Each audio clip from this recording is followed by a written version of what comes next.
I once thought I had a perfect marriage, until the day my wife told me she wanted a divorce. 17 years of love crumbled in an instant. Yet amidst the pain of loss, I unexpectedly found a chance for rebirth. Life doesn't always turn out the way we planned when I was younger. I dreamed of a future filled with stability, love and personal success. My parents had raised me to value hard work and honesty. So I pursued my education and career with those principles in mind. I wasn't extraordinary, but I was determined to make a life that mattered. Meeting Sophia was like discovering a missing piece of my puzzle. She wasn't the loudest or most glamorous person in the room, but she had a quiet strength that drew me in. Over time, our connection deepened, and I thought I'd found my partner for life together. We imagined a future built on shared dreams, unshakable trust, and mutual respect for years. We worked side by side to create that future. From the early days of struggling to make ends meet to the gradual improvements in our careers and finances, we faced everything together, or so I thought. By the time I realized that cracks were forming in the foundation of our marriage, it was almost too late to fix them. I was deeply engrossed in reviewing files on my laptop when she entered the room. Her late nights at work had become routine, but there was something unusual about this evening. The kids had finished their meals and homework long ago, and they'd already been asleep for nearly an hour, without mentioning their mom. This pattern, once easy to overlook, now whetted me in ways I couldn't ignore. I'd spent the past hour going through our finances over the past 2 years. Things had worsened. Our income had dropped significantly, but my wife hadn't seemed to notice. She continued spending, as if nothing had changed. I just paid the bills, but I knew we wouldn't last much longer. Doubts about my choices started creeping in. Had I made a huge mistake for 2 years? I had been waiting for the inevitable collapse. It felt like a ticking time bomb. But now I wasn't so sure. I had noticed her standing there, watching me. When I finally saw her, she crossed her arms and said, "David, I want a divorce." I didn't know how to respond. My mind was a mess, uncertain, self-loathing, and oddly numb. It wasn't funny, but I almost laughed. 17 years together. And now she was telling me it was over. Everything we built was ending somehow. That realization felt oddly relieving. I stared at her, trying to relive the good times. But the weight of the moment hit me. I wasn't a great manager, though. I was an excellent programmer. The promotion to senior product development manager had felt like a victory. But it was just a fancy title that trapped me in meetings. I missed hands-on programming, and watching younger developers excel only made me feel more disconnected. Being the boss wasn't as fulfilling as I'd imagined in hindsight. Getting fired from Chicago Technology Solutions wasn't surprising.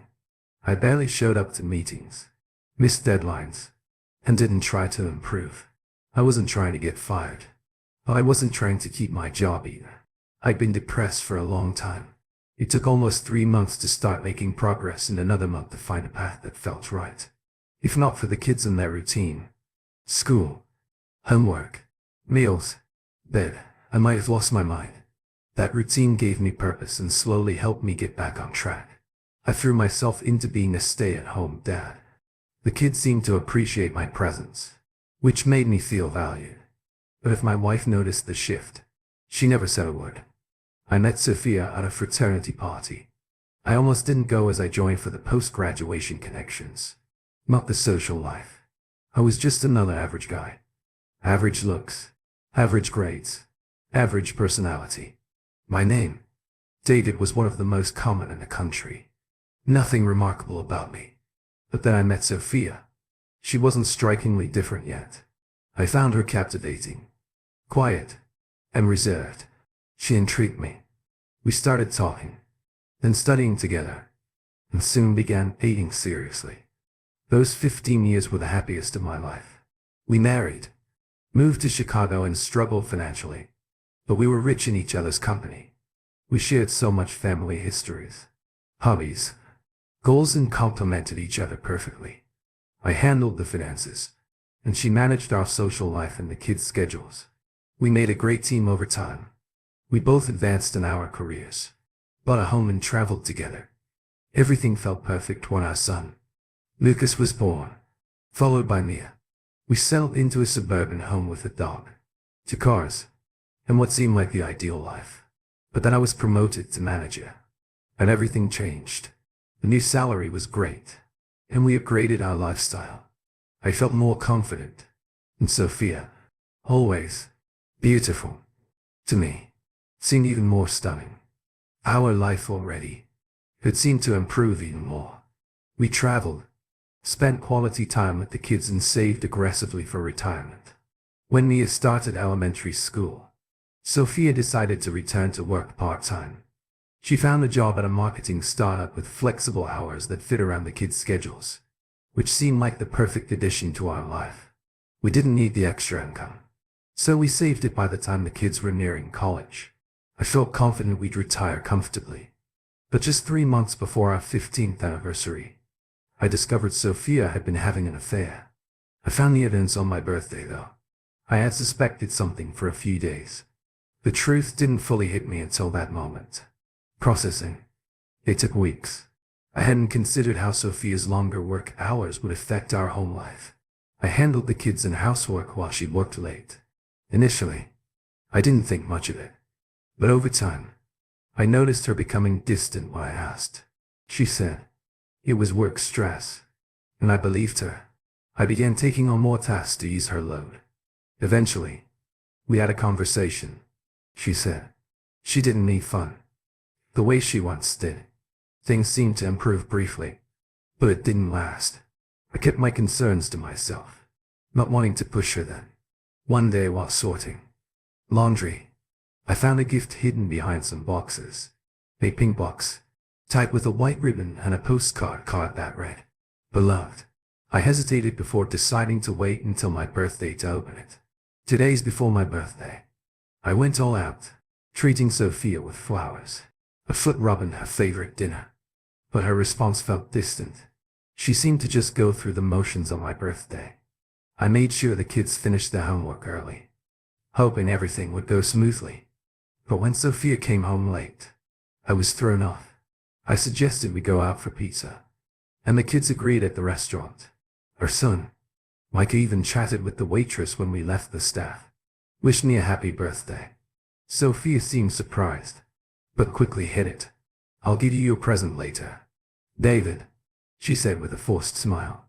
The drive home was tense, and I nearly got into a car accident. The evening felt off, but when the kids finally went to bed, I thought things might settle. However, Sophia came back late from a quick trip to buy milk. When I walked into the bedroom, Sophia wasn't there. She appeared a few minutes later, wearing a nightgown and looking casually. I was getting impatient. "Where was my present?" She handed me a small box, wrapped in the same paper we used for David's birthday. "Happy birthday, darling," she said, before turning over and falling asleep. I was too stunned to open the gift. The next day, I felt a wave of sadness, replaying the night and what went wrong for the next 2 weeks. I sank into a deep depression, feeling the gift was a cruel reminder of my failure. I had heard the cliches. The husband's always the last to know, but never belly them. The idea of Sophia cheating never crossed my mind. But when she called 13 days later to say she'd be late for Alan's 30th birthday office celebration, I felt something shift walking toward the closet. I glanced at the empty space where my gift had been. The realization hit me like a punch to the chest. I staggered toward the bathroom, convinced I might be having a heart attack. For a brief moment, I almost wished I was. The thought of facing the truth seemed unbearable. Eric Mitchell, Sophia's boss, was younger than us, slick and charming, in a way I didn't trust. I'd met him once and immediately disliked him. There was something fake about him, like his speech was rehearsed. But it wasn't until my daughter, Mia, snapped me out of my haze that I realized I was spiraling. "Are you okay, Daddy?" she asked, her voice full of concern. It took me a moment to snap back to reality, and when I looked at her, I saw her eyes starting to tear up. "I'm fine, sweetie," I said, forcing a smile. "Just ate something bad. I'll be okay. Go on. I'll be out in a minute somehow." I pulled myself together. This happened when I was in the first or second year of junior high school. I think I was about 13 years old. I grew up in the countryside. I don't remember much after that. The next morning, a pounding headache told me I'd drunk way too much. Sophia was home by then, going through the motions as if nothing had changed. But when she sat down to eat, I saw it. The faintest flicker of discomfort on her face. It was barely noticeable, but it felt like a slap. That moment shattered whatever was left of my feelings for her. I wish I could say I confronted her, but I didn't. I was crushed. No. Like a zombie for weeks. I watched her go on as if everything was fine, while I sank deeper into misery. It wasn't until our 15th anniversary that I snapped out of it, or at least tried to. Sophia told me she'd be at a work conference that day, completely ignoring the significance of the date. That hurt more than anything after getting blackout drunk that night. I woke up, furious. I called a lawyer ready to move on. But when I walked into the office, I quickly realized how unprepared I was. I had no hard evidence of her affair, and even if I did, she'd still get half of everything. I had no case, and with no proof of her being a bad mother, joint custody was my best bet. I would likely be paying alimony, and Sophia would probably keep the house and the kids. I felt like a fool. My world was falling apart, and I had no idea how it happened. Sophia didn't make it easier. Weeks later, she asked if something was wrong.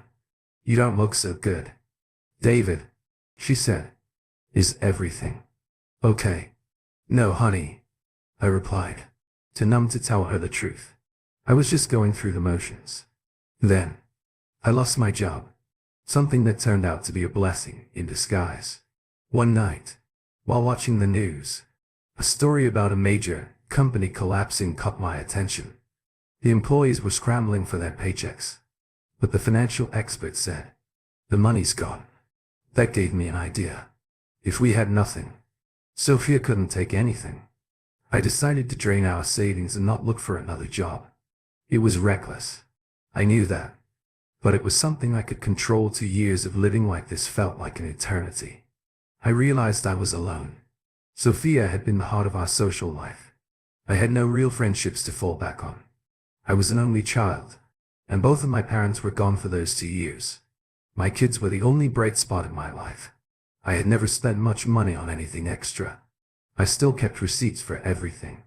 But I quickly realized we weren't burning through cash fast enough to make it worthwhile. Apparently, I was much better at saving than spending.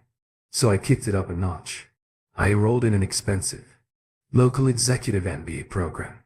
Nearly $120,000. I bought a new luxury SUV. Dropping 60,000, I put $160,000 into the kids' education accounts. I spent thousands on a new closet and withdrew more cash than ever. Twice a week I'd drove the kids off at school, hit the bank and head to the lakeshore to kill time. I wasn't gambling away everything, but I'd take small amounts here and there to enjoy a little fun, even if it meant just going to the casino to eat and hang around. The majority of the money was stashed away in a wall safe in the garage, just in case the divorce went south. One of my larger expenditures, surveillance on Sophia and her lover. I requested everything. Photos, videos, and a daily log of their activities. I won't say how much it cost, but I can tell you it was more than I'm comfortable admitting. You might wonder if Sophia noticed any of this spending. I'd say yes, except for the gambling. I had to tell her about the money I'd transferred to the kids' accounts, because I needed her signature on them. She saw the new car, but never commented. She probably thought I was still working, and that everything was fine. She spent money too, but I didn't say a word. I've often wondered if her lingerie purchases were for me or someone else. We didn't talk about it. This happened when I was in the first or second year of junior high school. I think I was about 13 years old. I grew up in the countryside. We were cordial, communicated when necessary, but that was, it felt like we were just roommates who tolerated each other. Our bed? Life had long gone stale, and I'd rather not think about it. What brought me joy was spending time with my kids. We did everything together. Homework, games, parks, biking, movies. Since I had taken over cooking, they seemed excited to help. I found simple recipes and let them join it. Sophia would show up every so often, but I didn't force her into family activities. If she was around and wanted to join, she just did. There were no words between us about it. Meanwhile, in the Thushersid, I got weekly reports on her activities at first. I thought she was just having fun with her boss, but soon it was clear she was seeing several guys from her office. Eventually, the company's clients started showing up on her schedule too. Was I hurt? Not really. By then, I already saw her as someone who was unfaithful. Now I just had the proof to back it up. The reports weren't all that shocking. I suppose I was relieved in a way. This happened when I was in the first or second year of junior high school. I think I was about 13 years old. I grew up in the countryside. It didn't change much. Ellen Mitchell. Her boss wasn't much of a lover, but he managed to spread his attention around to a few women. That was a bit surprising. This happened when I was in the first or second year of junior high school. I think I was about 13 years old. I grew up in the countryside. I had assumed he and Sophia had something more serious, but it seemed they were just two people enjoying each other's company. The other men were much the same. The one client stood out. A geeky guy with glasses and a pocket protector. I couldn't tell from the photos and videos if Sophia enjoyed it, but it sure looked painful between classes, time with the kids and occasional trips to the casino. I had a lot of free time on my hands, so I decided to focus on my post-marriage life, even though it felt like it was still a long way off. I started working out, nothing extreme, but I made good progress with strength training and running. I'd always thought that muscles and looks were mostly genetic, and I wasn't blessed in either area. Still, I felt great about the changes in my body. I started paying attention to the latest news in my old industry, knowing that sooner or later I'd need to find a job. Again, a year of being away from everything had left me behind, and I could sense it every day. I spent hours catching up on new technologies and software developments. My old company CTS seemed stagnant. They weren't losing ground, but they weren't growing either. In the tech world, standing still is just as bad as falling behind. Alongside this, I dedicated a good chunk of my time to studying divorce. I knew I'd need to understand it better, but not just from a legal standpoint. I wanted to learn how divorce affects children, because that would be the hardest part for me. I'd already dealt with most of the pain, but I wanted to make sure I was prepared for what would come next. Some of the advice I came across seemed useless, but I kept digging. 8 months into this phase, panic started to creep in. Sophia was coming home at regular times. Again, making small talk, asking how my day had been. I gave short, dismissive answers, but she didn't seem to mind. She started dressing more provocatively at night, as if trying to reignite the closeness we once had. A few weeks later, things escalated after a year and a half of being distant. She began complaining about our lack of communication and talking about trying to fix our marriage. That's when I went completely silent. Her attempts to reconnect didn't stop for her birthday. I left her gift on the dining room table. The wrapping paper was the same I'd used for the last gift she'd given me. The contents weren't a surprise either. 6 months had passed since she gave me my birthday gift. A cheap digital watch. I had found it in the impulse buy section of a convenience store for $9.95, and I was furious. But when I saw a matching women's version, I calmed down and bought both watches, waiting 18 months to give her the one I had. I'll never know her reaction to it, because I wasn't there when she opened it. The kids, and I had an impromptu movie night and came home late. By the time we woke up the next morning, Sophia was gone, and just like that, things went back to their usual rhythm. She began spending more time at the office, and when she was home, we barely exchanged words. A few days later, she told me she wanted a divorce. I was hoping she'd make it quick. It took nearly a week for me to get the papers when I finally saw them. I couldn't help but laugh. She wanted spousal and child support, and an even property split in her favor and emotional misuse listed as grounds. I waited until the following Monday to take the kids camping. I didn't want them anywhere near when I decided to take action.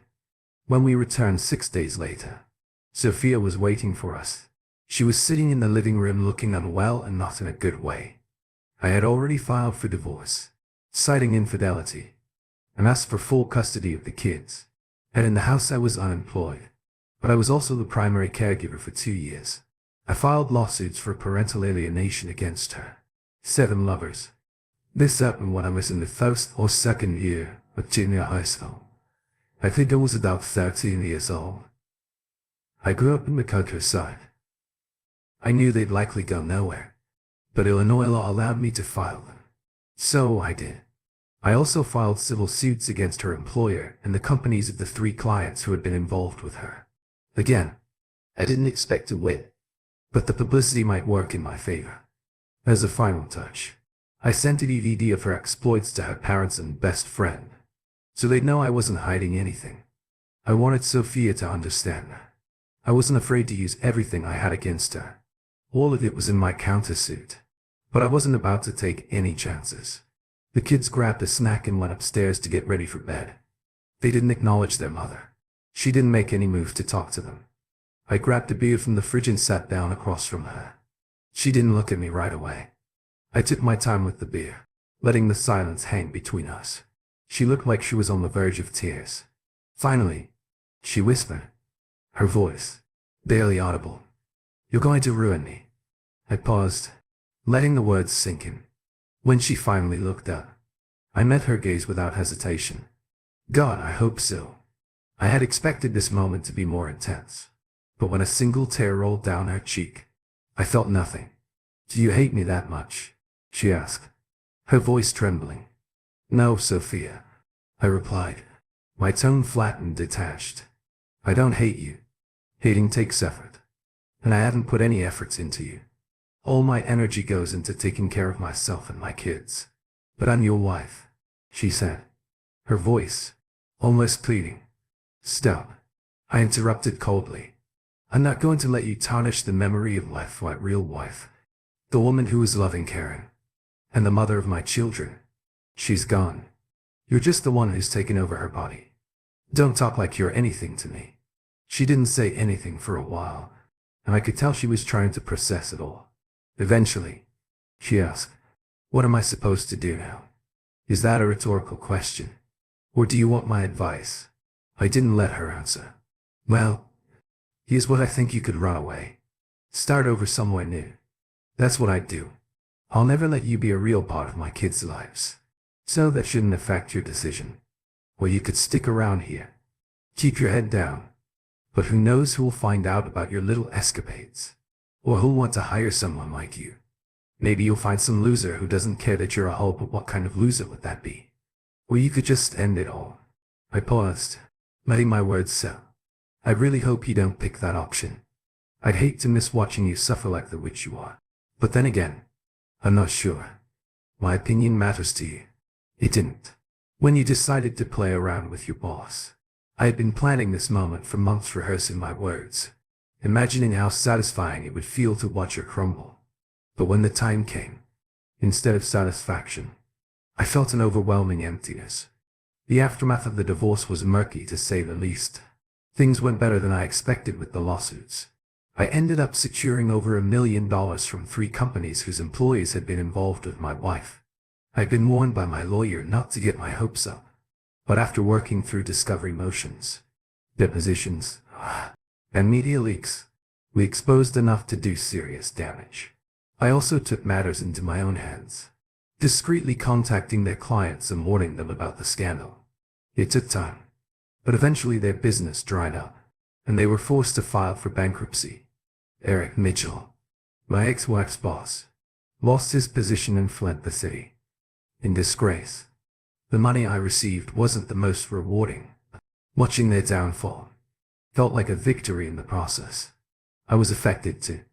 I occasionally ran into people who knew about my situation, and the taunts and mockery took a toll for a while, but I didn't care anymore. I had already accepted my own failure, and their words didn't sting. The kids were affected for a bit, but recovered quickly.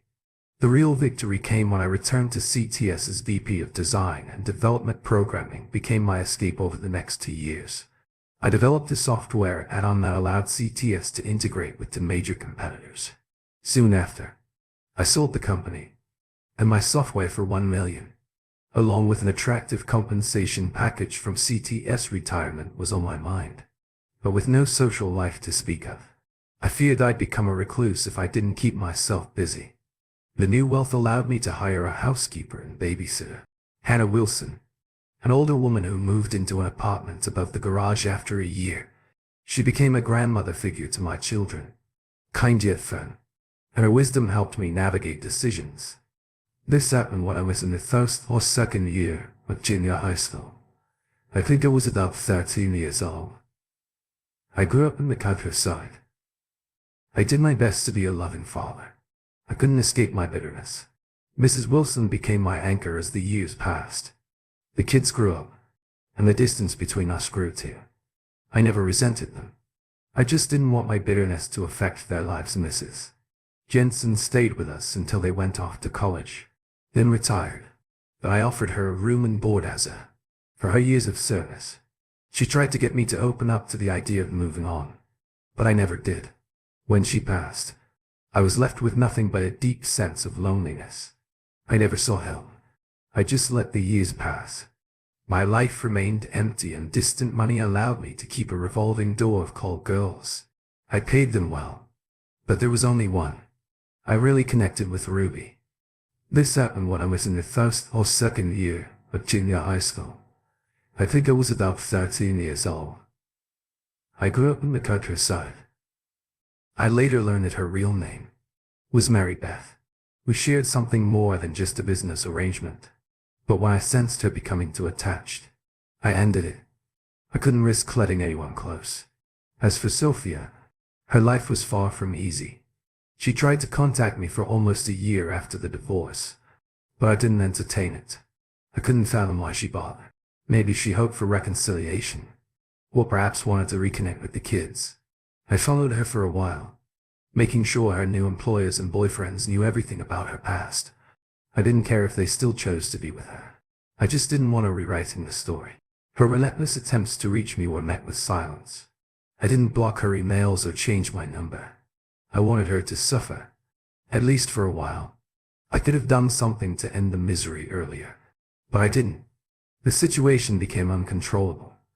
At one point, I sent her a gift with a note. I bought lingerie from her favorite store and wrapped it with a white ribbon.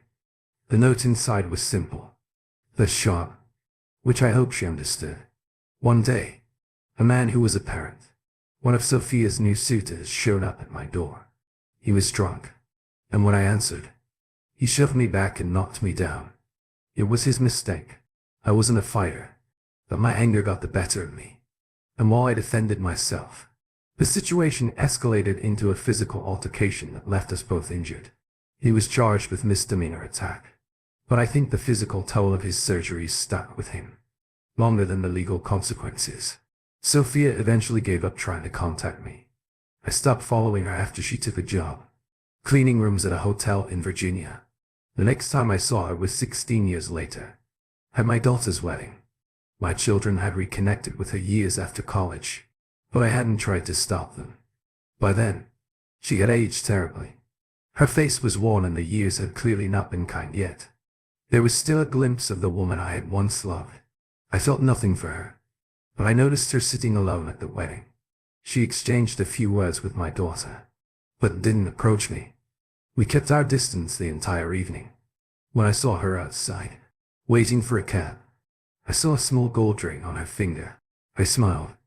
Maybe she had found someone, and maybe he treated her better than I ever did. I walked over, looked at her ring for a moment, then met her eyes. The sadness in her gaze was unmistakable, by the way. "You ruined my life," I said. I glanced at her hand, then back to her eyes. "I'm glad you found someone. I hope he makes you happy." Without waiting for response, I walked away. My driver was waiting, and we left the scene. As I climbed into the car, the driver greeted me.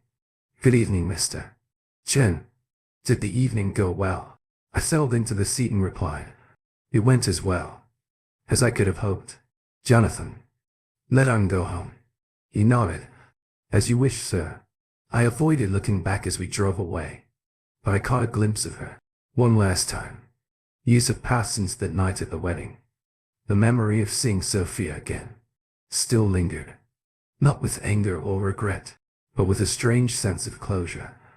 Life hasn't been perfect, but it's been mine, shaped by my choices, my failures, and my victories. The kids are thriving, now building their own lives. I see them often. This happened when I was in the first or second year at junior high school.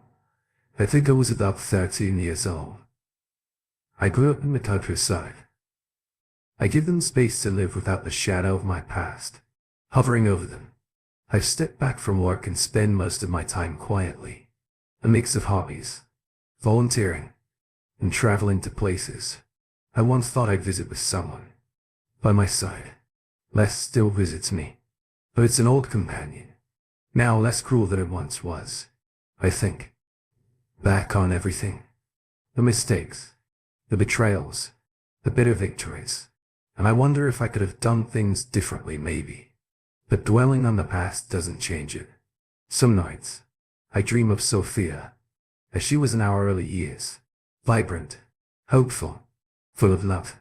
I wake up knowing she's a memory now, and I let the dream fade. The life I've built isn't what I imagined, but it's real, and in its imperfection, it's enough. I grew up in a quaint suburban neighborhood, surrounded by the constant buzz of well-meaning neighbors and friends from an early age. My life felt like it was on a conveyor belt, moving steadily toward a future mapped out by tradition and expectations. My parents, loving and supportive, wanted the best for me. This happened when I was in the first or second year of junior high school.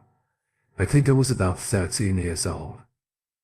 I grew up in the countryside. Their vision for my life often felt suffocating. Every decision, from what I wore to whom I befriended, was carefully scrutinized. Yet I never rebelled. I simply blended into the role of the obedient daughter. When I entered college, I thought I was stepping into a new chapter, where I could redefine myself. Instead, I fell into the same patterns. Joining a sorority seemed like the perfect way to escape my mundane past, but it only emphasized how out of place I felt. My sisters, glamorous and confident, embodied the collegiate dream I was trying to emulate, but couldn't quite grasp. I told myself I didn't care yet. The loneliness gnawed at me. Nights were filled with loud laughter and clinking glasses, but I often felt like a shadow on the periphery. The night I met David Chen was a low point for me. It was a Friday and the campus was alive with energy. I had attended a fraternity party with my sorority sisters, only to find myself abandoned amid a crowd of strangers. The room felt stifling, the air thick with booze and desperation for hours. I dodged leering stares and drunken attempts at conversation. When I finally made my way outside for some air, I leaned against a lamppost, silently wishing the night would end. And then there he was. David wasn't striking, or particularly memorable at first glance, but he had an aura of quiet confidence. He approached me with a kind smile, introducing himself with an ease that immediately put me at ease. We exchanged pleasantries, and for the first time that night, I felt seen. Though did I know that unassuming meeting would alter the trajectory of my life? David Chen didn't stand out immediately. His appearance was plain, almost forgettable. Yet, there was something warm and genuine about him that drew people in over time. His charisma wasn't loud or showy. It was subtle, built on intelligence, sincerity, and approachability. His true uniqueness revealed itself gradually, like in back layers, to discover a gem hidden beneath. Our first meeting was during what was probably the worst night of my college life. My sorority sisters had promised to stick together at a fraternity party, but they ditched me for the popular crowd. I spent hours alone, fending off drunken advances until David approached me. He introduced himself, politely started a casual conversation, and after a while, smiled and said, "It was nice talking to you, Sophia. I'd love to grab coffee sometime. Here's my number, if you're interested." That brief encounter stuck with me. I almost didn't call him, but after a week of hesitation, I did. When we met for coffee, I realized what made him stand out. He wasn't flashy, but incredibly intelligent. He could talk about anything with ease, and his interest in me was clear. We talked about my struggles with ancient philosophy, and he offered to study together. 3 days later, we met again. It wasn't so much studying as it was a master class in philosophy. He patiently explained the concepts I struggled with, never making me feel inadequate. He didn't take credit when I passed my exam, saying that spending time with me was the best part for him. What truly set David apart was how different he was from the typical college guy. No parties, no distractions, just focused on his studies at first. It frustrated me, but I grew to admire his discipline. We didn't go on traditional dates, but he called me every day, check in and leave little notes. Our time together was mostly coffee or library study sessions. He was always open and honest with me. One day, I asked him what he was afraid of, expecting some macho response. Instead, he paused, then quietly said, "I'm afraid I won't be a good father. I never had a good role model. And I'm scared I'll mess it up when I start my own family." I could see the vulnerability in his eyes, and it made me admire him even more. "Not too much," I reassured him. "Just enough." About a month into our relationship, David asked if I was free on Saturday. He wouldn't tell me what he had planned, but my sorority sisters acted oddly, whispering and smiling at me. When he showed up dressed in maroon and sky blue with his friends in matching clothes, food, and carrying a cooler of food, I was puzzled. He took me on a tour of the sorority house, and when we rounded the corner, I was stunned. The entire room was decorated in West Ham colors, and his friends started chanting. David had organized a surprise for me. He knew I'd missed a trip to England to see my cousin play for West Ham. He had recorded the game, learned the chants, and even cooked fish and chips to make it feel authentic. When my cousin scored his first Premier League goal, David asked everyone to quiet down. It was the most thoughtful thing anyone had ever done for me for the next few weeks. Our routine continued. Phone calls, notes and coffee. Then one day, as we sat sipping lattes, David seemed uneasy. "Is something wrong?" I asked. He stammered. "I was wondering if you're free this Friday night. Would you want to have dinner with me, like a date?" "Of course," I said, smiling. His face lit up with relief and he grinned all the way through, finishing his coffee. Even as he walked to class, he was still smiling. After that moment, everything seemed to fall into place. My life became a whirlwind of love, joy and new friendships. I thrived in school, enjoyed life more than I ever thought possible, and grew more confident. People treated me differently, and I wasn't just that girl anymore. I was the girl, the one David adored. It was clear. Others noticed, and I stood a little taller. Being with David boosted my self-esteem. He openly praised me, and I could tell he wasn't just being polite. David was attractive, fit, and had a charm that made him easy to like. Was a Methuselah, though he was reserved around strangers. He was brilliant, probably the smartest person in the room, but never flaunted it. He preferred to stay out of the spotlight, focusing on us. He always claimed he was just an average guy who got lucky meeting me, but I knew better. He was extraordinary. Before meeting him, I saw myself as pretty, though my friends and family called me cute. I felt insecure next to the stunning women around me. But with David, I began to feel valued, and even beautiful. The longer we were together, the more I felt worthy of love and attention. When prom came around, I finally participated in a sorority tradition, the potential husband game, where each sister shared stories about her boyfriend. David received glowing praise from every sister. I first in the events, 20 IYE history. I couldn't tell him directly, but it was a proud moment. 3 days later, I found a way to show my appreciation after graduation. David drove me back to Chicago. We spent the day talking, holding hands and kissing. When we arrived at my childhood home, he charmed my parents. I was stunned when he asked my dad for a beer, but my dad was thrilled.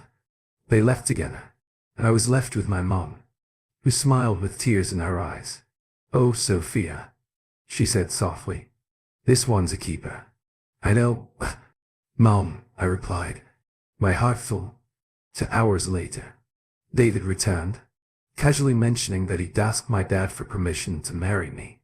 The moment felt surreal, and I'll treasure it forever. Later that night, after a romantic dinner, he proposed at Willis Tower, under the starry sky, the city lights, reflecting the joy in my heart. That night was everything I had dreamed of as a college student. I had always felt out of place as one of the few maids in my sorority. But with David, that night wasn't just physical. It was a precious gift. We shared. He was tender and patient, making it perfect. Later, I jokingly asked him how he had become such a great lover. Modest, as always, he whispered with a grin. I read a lot. Our life together felt like a fairy tale. David landed a great job right after graduation and quickly rose through the ranks. We were on cloud nine, and I couldn't have been happier. Our first decade was filled with love and joy. Starting a family only deepened that happiness. This happened when I was in the first or second year of junior high school. I think I was about 13 years old. I grew up in the countryside. I don't talk much about those years. The details are irrelevant to how things eventually unraveled. I know exactly where I went wrong. I made mistakes, and I know why things fell apart. It comes down to one thing. I didn't trust David enough. What made him so remarkable was his openness. He shared his vulnerabilities, fears and doubts with me. Our relationship was built on mutual respect with him, always seeking my input and approval. It made me feel special. But over time, it also made me feel inadequate, like I wasn't doing enough. I kept that feeling to myself. If I had been honest with him, I never would have lost everything. He would have helped me. I know he would have. But that small insecurity grew. And as the years passed, especially once the kids were in school, I started to feel lost. I convinced myself I needed something more, something outside the life we had built. I wasn't looking for another man. But something about the routine started to feel flat. It wasn't his fault. It was mine. I felt restless and disconnected, and I couldn't shake the feeling that something was missing. I knew my husband was interested in trying new things, but I didn't think it was necessary. I liked our life as it was. Why complicate it? No. What I really wanted was to feel like an equal, not just be treated as one. So I made a decision. I found a job and told David that I had accepted the offer.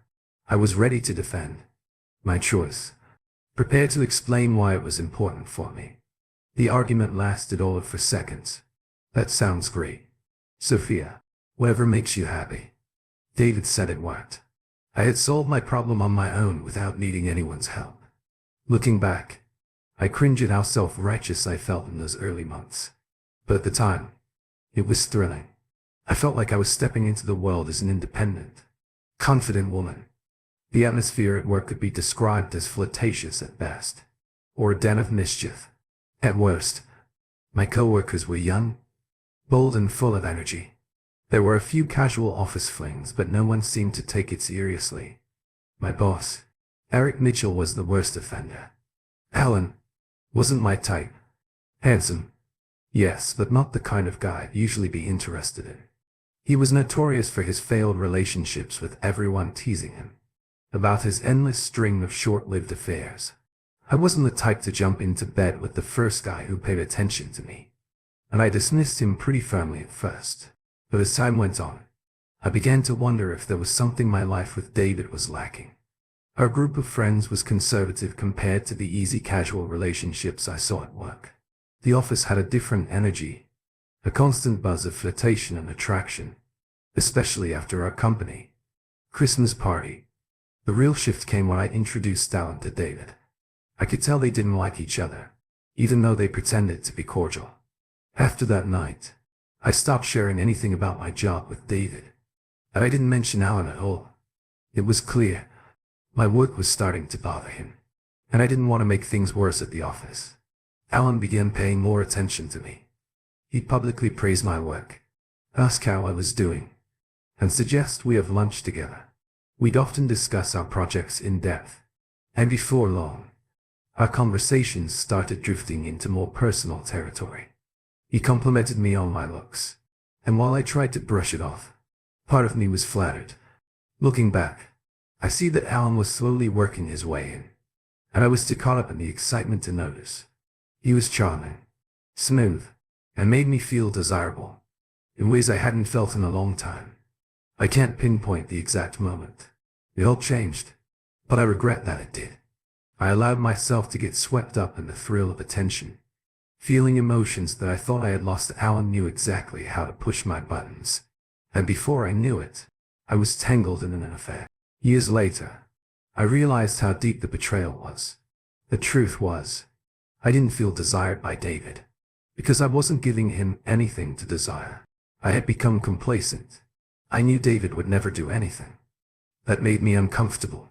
He saw me as his partner, his lover, not just someone to pass the time with. But he was also perceptive. He could tell when something was off, and I never gave him the chance to ask. Looking back on my marriage, I see that David was trying in his own way to bring some excitement back into our lives. But I ignored him. I'm ashamed to admit how far I fell for Alan. I became nothing more than an object for his amusement. I gave him what he wanted for his birthday, and the contrast between him and David hit me hard. Alan didn't love me, and I realized I had made a terrible mistake. The next day, I tried to end things, but Alan didn't take it well. In the sinful side, he laughed it off and shoved me out of his office only to leave a package on my desk. When I returned from lunch, inside was a set of photos that would bind me to him for the next year and a half. Photos that became my chains. The reality of my situation hit me like a ton of bricks for the next 18 months. I became nothing more than a pawn in Alan's twisted game. He was, like him. I hated him just as much as I hated myself for getting to that point. I tried to escape, but every attempt failed. It wasn't until I reached a breaking point, when I was asked to entertain a man in a conference room full of people, that I finally found the courage to say no. I walked into Alan's office and told him I was done. I didn't care who he showed the pictures to anymore. He just laughed. That was the end of it. I felt like the biggest fool. When I finally woke up from that nightmare, I was shocked by the avowal. David and the kids were doing just fine without me. I had expected them to be struggling. But instead, it was clear that David had everything under control. He had a new car, new clothes, and looked like a man who had moved on. I was horrified when I realized how long I had neglected them. That day, I decided I was going to rededicate myself to my family and try to make amends for my betrayal. But things had changed. David had distanced himself from me in a way I hadn't anticipated. He never yelled, never fought with me, but he treated me like an intruder in our home. It was as if I no longer belonged. I tried to win him back. I made an effort to seduce him, to get things back to how they were, but nothing worked. Months passed and I saw the state of our marriage for what it was. No closeness, no communication. I couldn't live like that. I suggested marriage counseling, but David stopped talking to me altogether. He didn't stop trusting me. He just stopped speaking for weeks. He said nothing. I was on edge, waiting for something to change. Then, my birthday came. I thought, maybe he wouldn't ignore me on my special day. How wrong I was. When I walked through the door after work, eager to see what surprises my family had in store for my birthday, the house was eerily quiet. There was no celebration, no laughter. The only thing waiting for me on the dining table was a small, neatly wrapped box. I knew immediately what it was before even touching it. A few years earlier, I had made the mistake of forgetting David's birthday. In a panic, I grabbed a cheap watch from a local store. I promised myself I'd make up for it, but I never did. The watch I gave him was an afterthought, but the gift I now had in my hands, that was intentional. By the time I went to bed that night, I was livid, keeping the kids away from me. On my birthday felt like a deliberate punishment, and the gift itself, it made everything worse. I should have realized sooner that something was deeply wrong. The symbolism of it all was right in front of me, but I couldn't see it. David wasn't a bad person. I was, in fact, the kindest and most considerate person I'd ever met. But in that moment, clouded by frustration over the gift, I lost sight of everything. If I had been clear-headed enough, I might have salvaged what was left of my marriage. Instead, I decided to divorce him. I didn't even try to work through the issues anymore. I was done. It didn't take long to find an attorney and start the process. I told her everything. How David had pulled away from me. How he'd stopped communicating. How he refused to go to counseling. And how he ignored me completely. My lawyer latched onto my words, assuring me I'd come out on top. We went over the divorce settlement, and I felt like I was finally doing what was necessary to move on with my life. The hardest part, of course, was telling David I stood in the doorway of the room we once shared, staring at the man who used to be my partner, the person I thought I would grow old with. He was still physically there, but somehow he felt like a stranger. I had reached my breaking point. David, I want a divorce. There was a long pause. He didn't react the way I had expected. There were no tears, no shouting, no begging. He just stared at me in silence for a moment, then quietly said, "Okay." And that was it. The following Friday, he was served with the divorce papers that weekend. I noticed a shift in his mood, like he had decided to make an effort, but it was too little too late on Monday. As I left for work, he said goodbye to me at the door, almost like he was trying to make amends, but I wasn't in the mood for reconciliation that morning at work. Something felt off though. I couldn't quite put my finger on it. My boss, the president, and the company's lawyer were in the conference room, arguing in a way that felt almost theatrical. Papers were flying everywhere, and the tension was palpable, distracted by the chaos. I didn't notice the man standing by my desk until he spoke. "Sophia Chen." I turned toward him, confused. "Yes, you've been served." He handed me a thick envelope, snapped a photo, and then walked away before I could even sit down. The HR manager and a security guard appeared in front of me. "Mrs. Chen," the HR manager said, his tone flat, "you are being suspended pending an investigation into inappropriate behavior in the workplace. Please collect your things and leave the building immediately." I felt my heart sink. It was beyond humiliating to pack my things, while my co-workers stared at me. Being escorted out of the building only made it worse. I had no clue what was going on. I barely made it out of the parking lot when my phone rang. It was my lawyer before I could even greet her. She tore into me for not keeping her informed. It was a blur of insults. I didn't even register much of what she said. I drove home numb when I got there. The house was empty again. It wasn't until I sat down that I read the envelope. David's counter-petition was devastating. Almost every affair I had was documented. The worst part, there was no money left. David had drained all of our savings. And the word that hit me hardest: infidelity. I couldn't believe what I was reading. I tried calling my parents, hoping for some support. But my father called me a hoe and hung up. No explanation was needed. I already knew what I had done. The next week felt like a complete descent into isolation. But looking back, I would later think of those days as the quiet before the storm. David had left a note saying he was taking the kids camping for the weekend and would be back Sunday. That first night, my friend Rebecca called. She told me David had sent her a DV warning me that I didn't want to know what was on it. As the days dragged on, my lawyer made it clear that my situation was hopeless. I was about to be fired from this conduct, and my company, along with several clients and partners, was preparing to sue me. I was going to lose my job, my reputation, and possibly custody of my children. Everything was falling apart. In my desperation, I was willing to do anything to stop David's legal onslaught. But nothing worked. When he came back from camping, I was a wreck. I tried to hold myself together, but when I saw him walk in, beer in hand, barely acknowledging me, I couldn't keep it together. "You're going to ruin me," I managed to say through tears. His response was cold, almost venomous. "God, I hope so," he said. And just like that, I realized how far things had gone. The man I once knew was now a stranger, and I was responsible for it all. When I attempted to address the wreckage of our marriage, David didn't let me finish.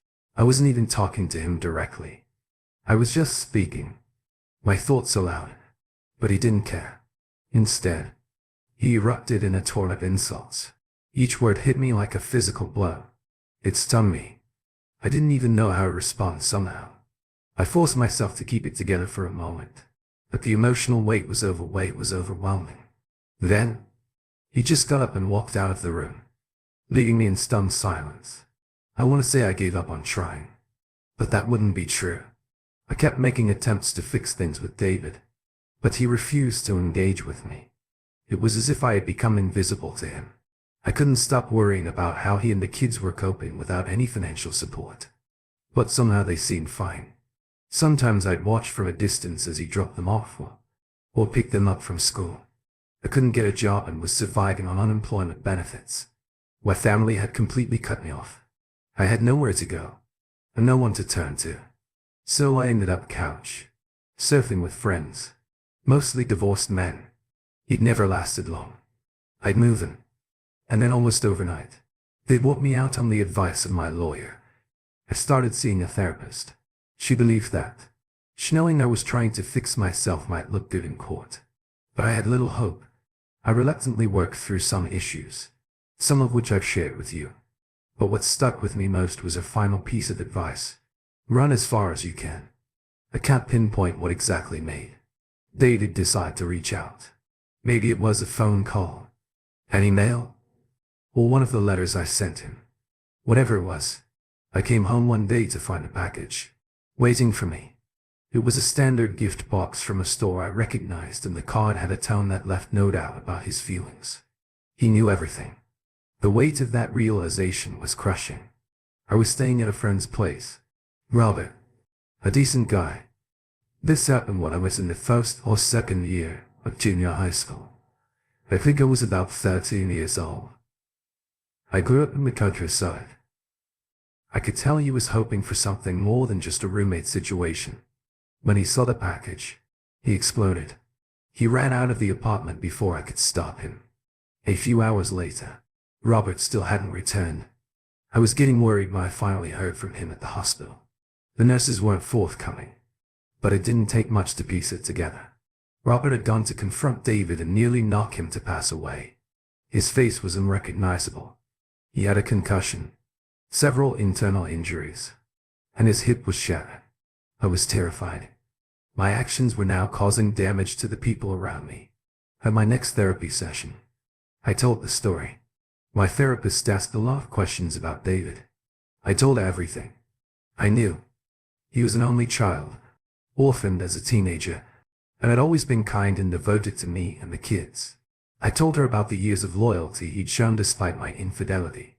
When I finished, her face paled and she looked horrified. "You need to leave," she said, her voice shaking. "Leave him.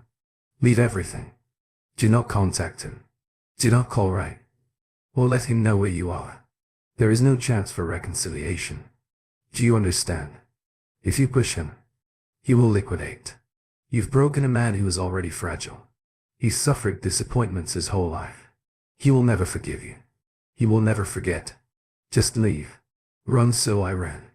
I left everything behind: my life, my family, the dream I'd built, and moved to a small town in Virginia, far from everything familiar. I found a terrible job that barely paid the bills. A few years later, I met a man who tolerated my presence. We didn't love each other. There was no passion, no deep connection. We simply coexisted. But that, in a strange way, felt like punishment enough for me. When my children were older, they reached out. They didn't ask to see me, just checked in to make sure I was alive. David, it seemed, was thriving without me. I followed his success quietly. He became a big name in the tech world with millions to show for it. His personal life, a mystery. The last time I saw David was at my daughter's wedding. To my surprise, I was invited. He looked incredible, like the man I had fallen in love with, the man I had destroyed. He was everything I had ever wanted, and it hit me like a wave of guilt. He came up to me afterward, and I knew this would be the moment he'd deliver his final judgment. "For the record," he said, his voice cold, "you ruined my life." He glanced at my wedding ring, which I hadn't bothered to wear much. I could see the contempt in his eyes, but also something else, a sort of finality. I'm glad you found someone. I hope he makes you happy. And with that, he walked away, leaving me standing there, knowing I had lost everything that had once mattered. Life in my small Virginia town isn't what I envisioned for myself, but I've learned to live with the choices that brought me here. Each day feels like penance, a quiet atonement for the love I squandered and the trust I shattered my husband, if I can even call him, that has been kind enough to share this lifeless partnership. This happened when I was in the first or second year of junior high school.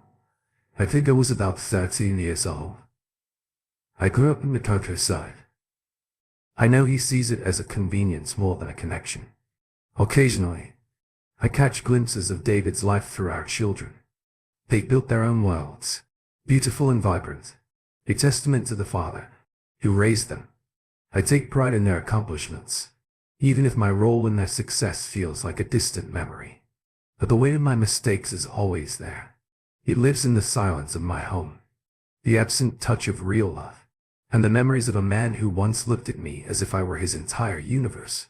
I sometimes wonder if forgiveness will ever come up from David, but from myself.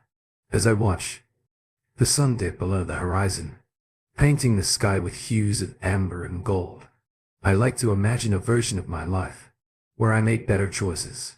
A life where David and I grew old together, holding hands through every storm, unshaken by the temptations of the world. But fantasies are all I have.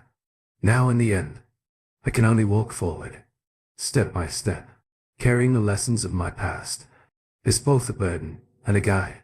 Thank you for tuning in. If you enjoyed this episode of the story, please give it a like. And don't forget to subscribe to get notifications for updates.